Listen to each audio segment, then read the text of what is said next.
예, 오늘 말씀의 제목은 변화와 생동감이에요. 소귀에 격리기라는 속담이 있죠. 예. 아무리 가르치고 일러주어도 알아듣지 못하는 사람을 일컫는 말인데, 오늘 말씀의 남유다가 바로 그 상태, 그 모습 속에 있었어요.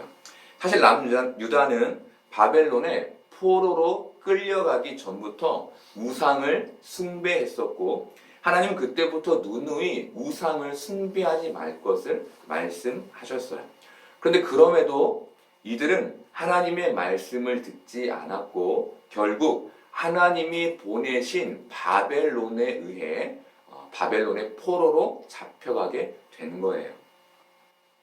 그럼 부모가 아이를 혼내는데 그를 바른 길로 인도하기 위해서 혼내죠. 그럼 아이는 매 맞고 부모를 원망하는 것이 아니라 그 매가 어떤 의미인지를 깨달아야 해요. 그런데 유다는 하나님의 매를 맞았지만 하나님께 그 매를 맞고 깨닫고 돌아와야 했지만 유다는 그 매를 매로 깨닫지 못했어요.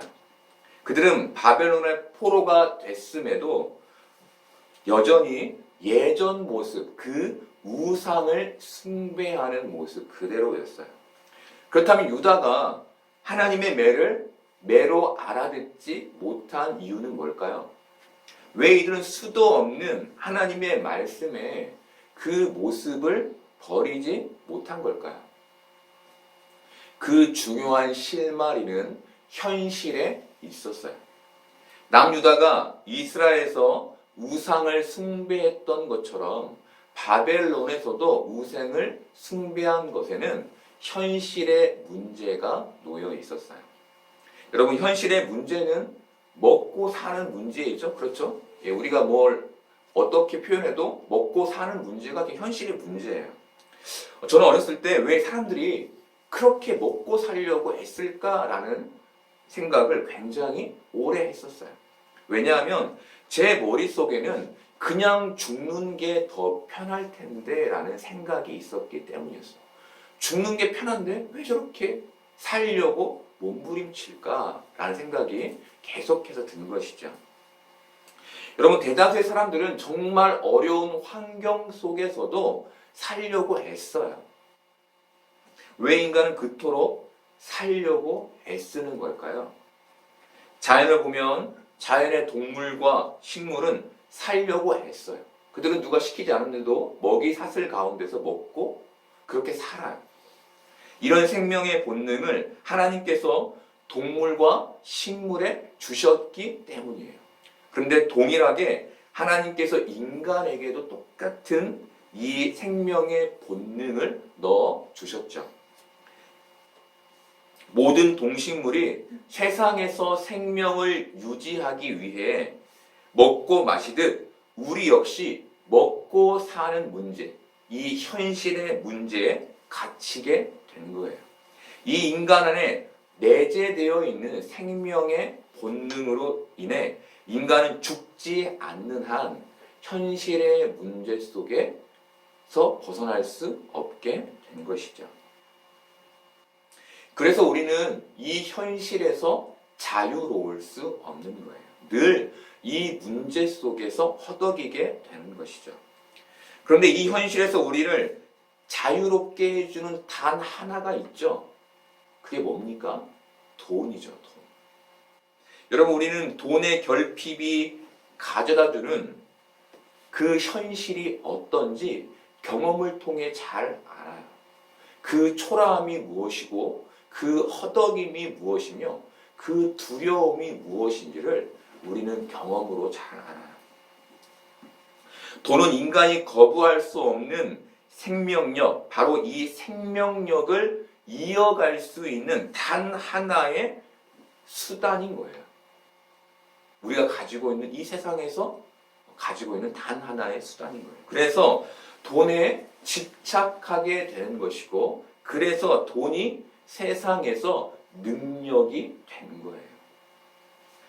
강신주 박사는 자본주의 사회에서 돈은 자유를 의미한다라고 말했어요.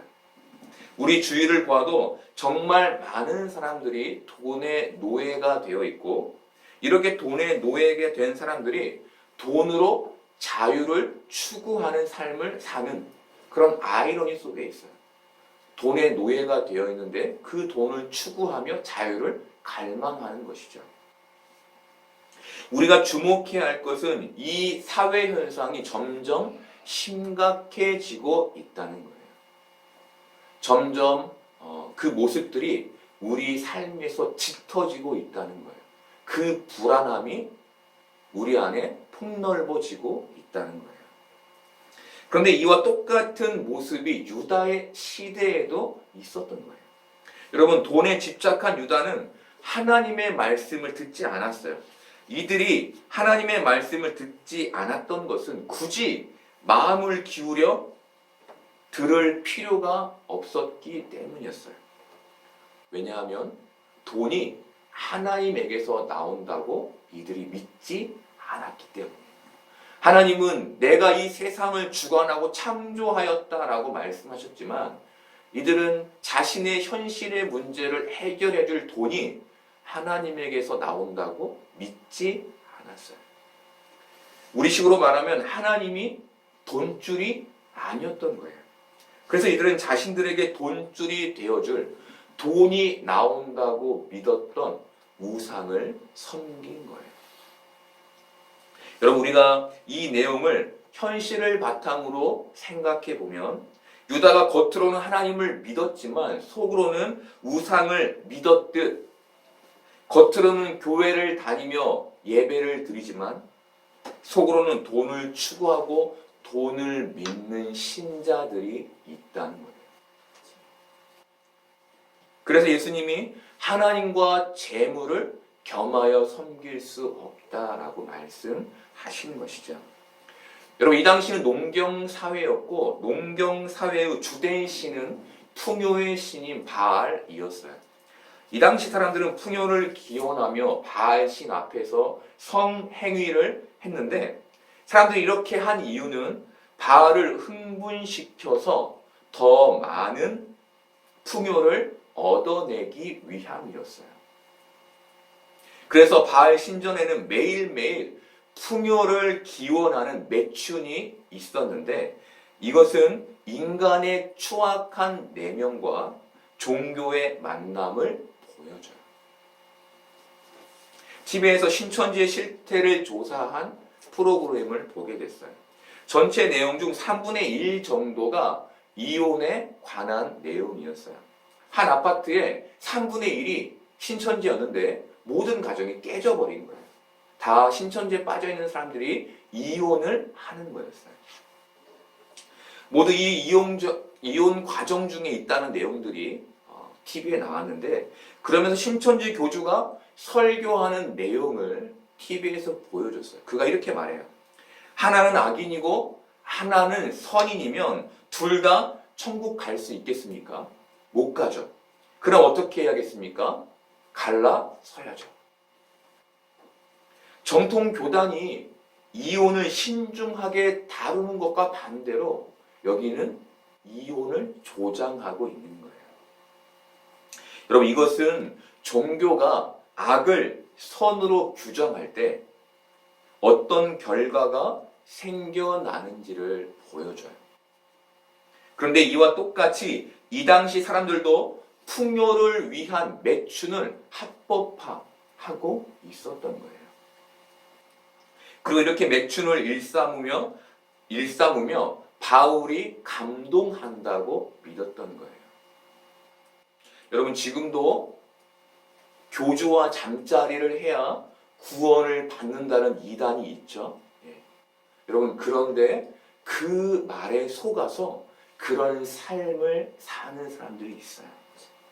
현대는 지성이 발달되고 도덕이 법으로 제정된 사회인데도 사람들은 이런 말도 안 되는 것을 믿어요.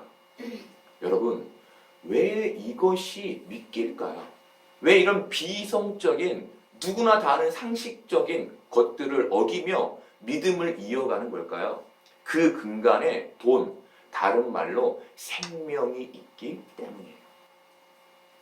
유다는 그것의 옳고 그름보다 돈이 되고 돈이 되지 않고의 기준을 가졌던 거예요.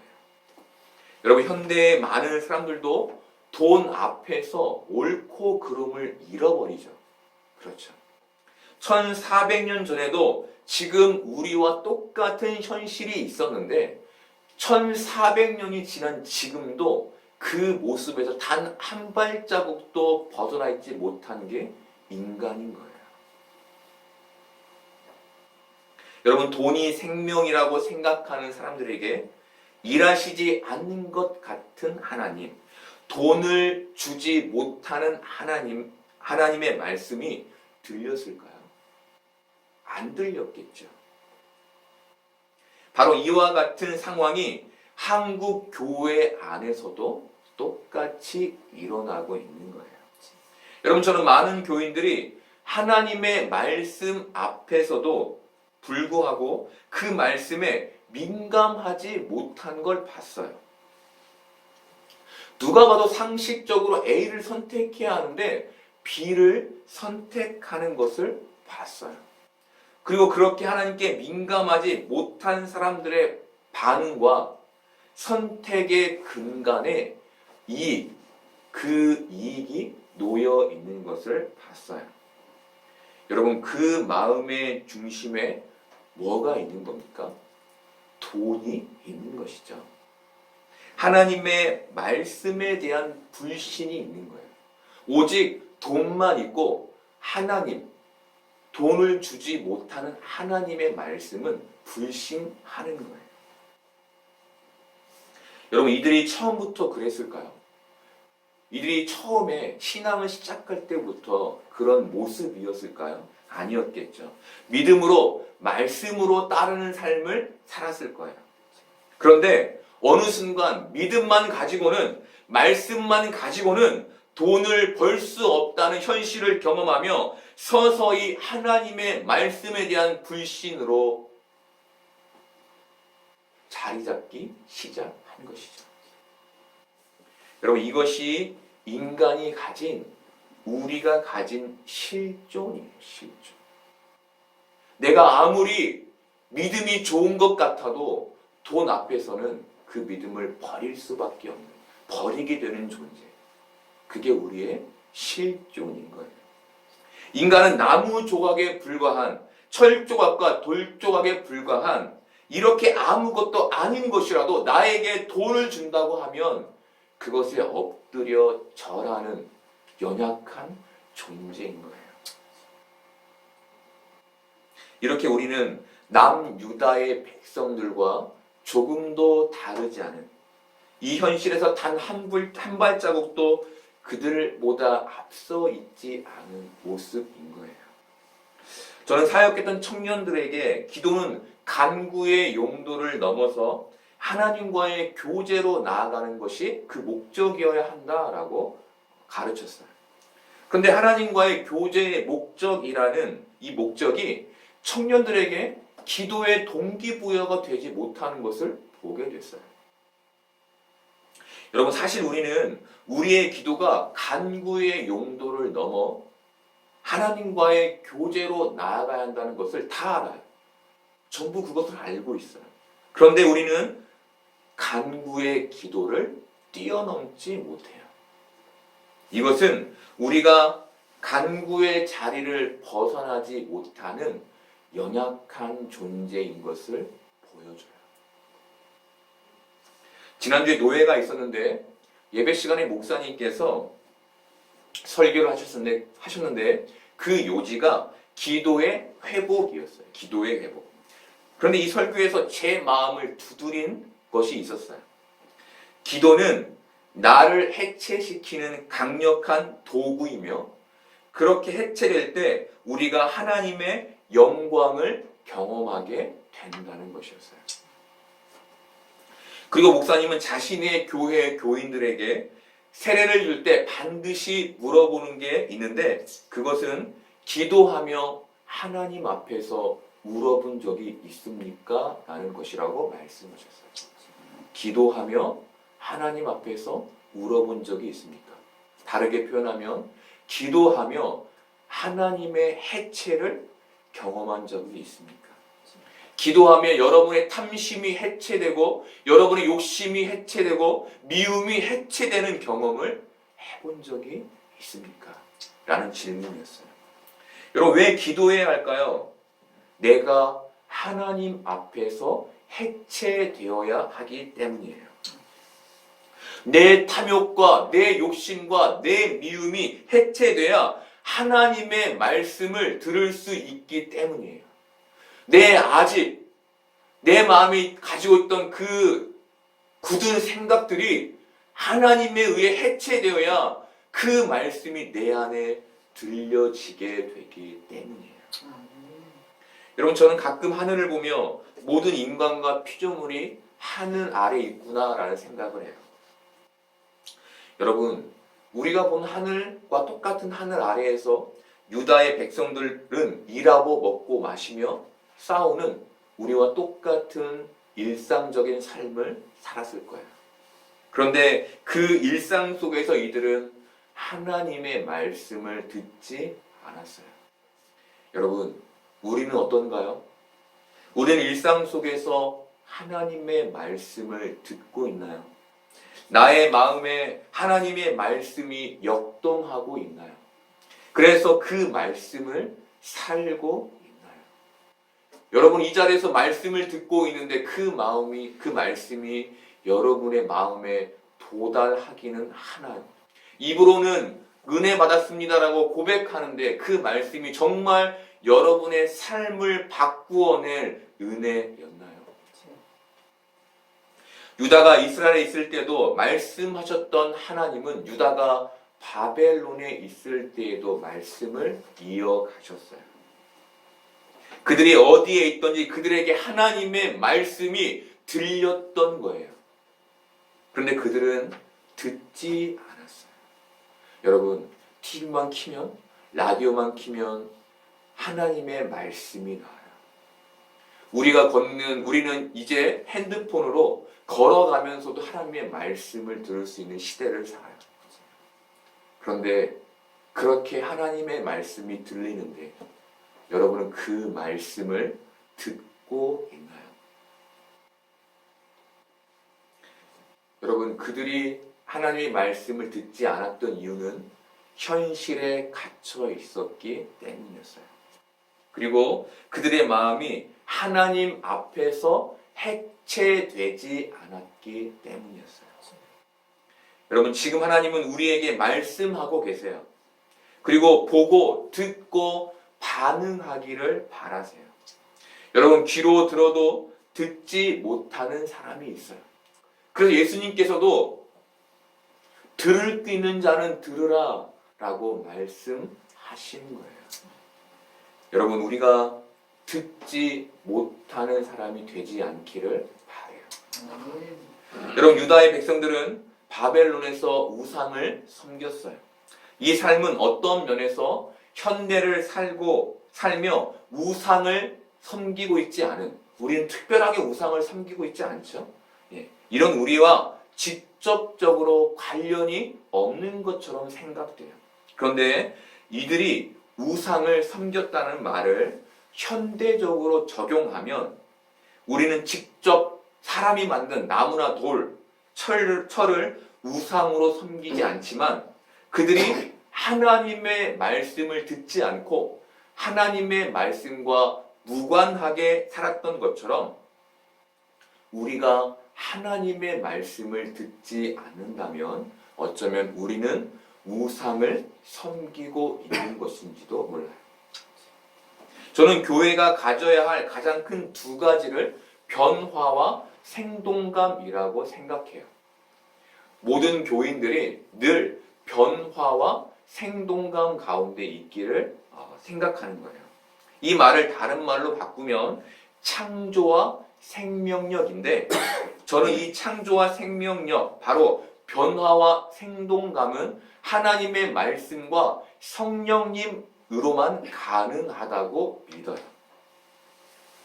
즉, 말씀의 충만함과 성령의 충만함으로만 우리는 변화와 생동감을 이어갈 수 있는 거예요.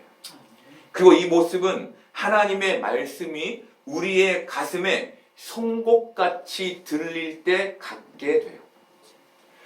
그냥 말씀이 귀로 듣고 흘러가는 것이 아니라 이 말씀이 우리의 가슴에, 우리의 마음에 송곳같이 들려야만 가능한 거예요. 여러분, 말씀이 송곳같이 들린다는 게 뭘까요? 그 말씀이 우리의 심령과 골수를 쪼갠다는 거예요.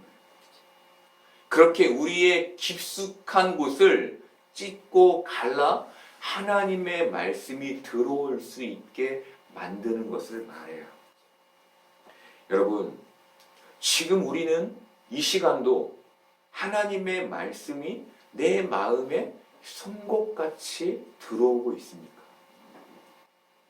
너무 두껍고 너무 단단하여 이 현실의 문제에 너무 갇혀 있어서 그 말씀이 귀로는 듣지만 마음에 도달하고 있지 못하지는 않습니까? 여러분, 하나님의 말씀이 우리의 귀와 마음에 송곳같이 들려지려면 우리에게 필요한 삶이 있어요. 그것은 우리가 하나님의 말씀을 온전히 살아낼 수 없다는 사실을 발견하는 거예요. 즉, 세상에서 하나님의 말씀을 지켜내려는 노력 속에서 비로소 하나님의 말씀을 지켜내지 못하는 나를 보며 하나님의 말씀이 송곳같이 내게 들리게 되는 거예요. 믿음의 도전만이 나를 변화와 생동감 있는 사람으로 만드는 거예요. 그래서 말씀을 세상에서 도전하지 않는 사람은, 머리로만 알고 행동으로 옮겨내지 못하는 사람은 변화와 생동감 있는 삶을 살지 못하고 스스로 자신의 믿음이 훌륭하다는 착각에 빠지게 돼요. 여러분, 저는 스스로 자신의 믿음이 훌륭하다고 착각하는 많은 사람을 봤어요. 그런데 그 사람 대부분은 하나님의 말씀과 하나님에 대한 정보는 있지만 그것을 말로 너무나 훌륭하게 풀어내기는 하지만 삶으로 도전하지는 않았어요. 그런데 그 중심에 돈의 문제가 있는 것을 보게 됐어요. 그가 현실의 문제 속에 하나님의 말씀을 잃고 그 도전을 잃어버린 것이었어요. 여러분, 유다 또한 그와 똑같은 모습이었어요. 이들은 하나님이 주신 율법을 정확히 알고 있었고 그것이 어떤 의미인지도 알았어요. 근데 그 삶을 도전하지 않았어요. 왜냐하면 그냥 살아도 세상이 사라졌기 때문이에요. 안식일법을 지키지 않아도, 안식일법을 지키면 자신이 손해를 봐야 하죠. 그렇죠? 노예를 풀어줘야 하고 땅을 기경하지 못하고 내버려 둬야 해요. 자신의 이익을 포기해야 하는데 그렇게 안식일법을 지키지 않아도 세상이 사라지더라는 거예요. 하나님께 벌을 받지 않더라는 거예요. 여러분, 청년 시절 하나님이 없으면 죽을 것처럼 신앙생활을 했던 사람들이 장년이 되어서 그 신앙을 그대로 이어가지 못하는 것을 정말 많이 봐요. 왜 그럴까요? 그들이 왜 그렇게 청년 때보다 못한 신앙을 살까요? 청년 때보다 훨씬 큰 신앙의 현실을, 세상의 현실을 경험하며 꼭 신앙으로 살지 않아도 삶에 큰 문제가 없다는 것을 경험하며 그렇게 현실에 점점 매몰되며 형식적인 신앙인이 되어 가는 것이죠. 내가 기도하지 않았는데, 내가 말씀 보지 않았는데 삶에 안 좋은 일이 일어나지 않는 거예요. 여전히 나의 일은 잘 되고 나의 관계는 여전히 넓어지고 내 삶은 그대로 사라지는 거예요. 그러면서 기도의 필요성과 말씀의 필요성을 잃게 되는 거예요. 그렇게 점점 신앙의 열심과 열정에서 멀어지게 되는 거예요. 그렇게 이들은 점점 해체되는 하나님의 해체에 대한 경험을 잃어버리게 되는 거예요. 제가 이들과 교제하며 알게 된 것이 있어요. 그것은 이들이 기도해야 하고 말씀을 읽어내며 살아야 한다는 것을 너무 잘 알고 있다는 것이었어요. 알지만 노력하지 않으며 자신의 삶의 신앙에 만족하고 있다는 것이었어요. 나는 신앙이 좋다고 착각하고 있다는 것이었어요. 여러분, 아는데 사라지지 않는 삶, 이게 지금 오늘 유다가 보여주는 삶인 거예요. 25절에서 이사야는 그러므로 여호와께서 맹렬한 진노와 전쟁의 위력을 이스라엘에게 쏟아 부으심에 그 사방에서 불타오르나 깨닫지 못하며 몸이 타나 마음에 두지 아니하는도다라고 말해요. 이들이 바벨론의 포로가 되었는데도 그것이 하나님께 범죄해서 생긴 일이라는 것을 몰랐다는 거예요. 그냥 생긴 일로 알았다는 거예요. 인생을 살다 보니 이런 일도 있구나라고 생각했다는 거예요. 그리고 하나님을 찾지 않고 사람을 찾고 세상의 방법을 이용한 거예요. 그 방법이 바로 우상 숭배였던 거예요. 여러분, 저는 교회 안에 복된 교제가 이루어지길 바라요. 그런데 제가 생각하는 복된 교제는 기도가 선행된 교제예요. 나의 고민을 털어놓고 나의 불만을 털어놓는 교제는 여기가 아니어도 충분히 가능해요. 여러분, 이곳에서 그런 교제를 하지 말라는 말이 아니라 그렇게 자신의 어려움을 털어놓고는 하나님을 찾지 않는 게 문제라는 거예요. 하나님께 기도하고 세상과 싸워보지도 않고 그것을 털어내고는 하나님을 찾지 않는 게 문제라는 거예요. 단지 나의 감정적인 상처, 나의 감정적인 쓰레기만 풀어내는 것에 그 교제의 목적이 있는 것. 여러분, 그것은 교회가 가져야 할 교제의 목적이 아니에요. 여러분, 신앙의 간증은 어떤 것입니까? 신앙의 간증은 내가 신앙을 살아내며 하나님께서 나의 삶에 베풀어 주신 은혜를 고백하는 거예요. 여러분, 근데 하나님께서 나의 삶에 개입하신 경험조차 없는 사람이 이곳에 와서 나의 감정적인 쓰레기를 털어내고 끝내요. 그것은 교회가 추구하는 모습이 아닌 거예요. 여러분, 저는 여러분들이 겪고 있는 현실의 어려움을 전부 알지 못해요. 우리는 돈이 없으면 돈을 벌여야 한다는 생각에 갇히게 되고, 현실의 어려움에 생기면 그 현실의 어려움을 어떻게 이겨낼까라는 생각에 갇히게 되며, 관계가 나쁘면 관계를 끝내야 할지 이어가야 할지에 대한 문제에 갇히게 돼요. 그런데 여러분, 바라는 것은 그 문제를 하나님께 가지고 나가기를 바래요. 늘 그 문제와 씨름하고 있다면 그것을 묻어두거나 아니면 말로 풀지만 말고 매일매일 그 문제에서 벗어나지 못하는 자신을 하나님께 끌고 갈 수 있기를 바래요. 이때 우리는 송곳 같은 하나님의 말씀을 듣게 될 것이고, 그 말씀은 우리의 심령과 골수를 쪼갤 거예요. 그리고 우리는 변화와 생동감 있는 창조와 생명력이 넘치는 삶을 살게 될 거예요. 유다의 백성들은 하나님께서 자신들을 지켜주지 않은 것으로 인해 하나님께 실망해 있었어요. 이 모든 근간에는 하나님을 떠난 그들의 마음이 있었지만 그들은 그것을 깨닫지 못했어요. 그리고 그들은 하나님께서 그들을 구원해 낼 것이라는 말조차 믿지 않았어요.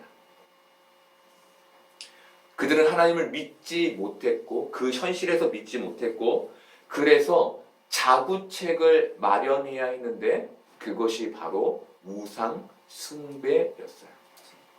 지금으로 말하면 우리가 돈을 쫓아 돈의 노예가 되어 세상의 방법대로 살아가는 삶을 선택하는 것을 말해요. 예배를 이곳에서 드리고 있지만 이곳을 떠난 상황부터 우리의 모습이 세상과 똑같아지는 거예요. 여러분, 하나님이 계시지 않은, 하나님이 우리 안에 계시지 않은, 하나님의 말씀이 우리 안에 역동하지 않는 자들의 자구책은 그 말씀에 반응하지 못하기 때문에 우상 숭배가 될 수밖에 없는 거예요. 아무리 그 말씀을 들어도 그 말씀이 내 마음과 삶을 변화시키지 못하는 거예요. C.S. 루이스는 기독교적 의미의 사랑은 감정이 아니라 의지라고 말하며 사랑할까? 사랑하지 말까를 고민하지 말고 그냥 그를 사랑한다 치고 행동하라고 말했어요. 사랑한다 치고 행동하다 보면 언젠가 사랑하게 되는 비밀을 경험하게 될 것이라고 말했어요. 여러분, 사랑해야 한다는 것을 우리는 다 알고 있죠? 예수님께서 원수를 사랑하라고 하셨기 때문에 용서하라고 하셨기 때문에 우리는 다 알고 있어요.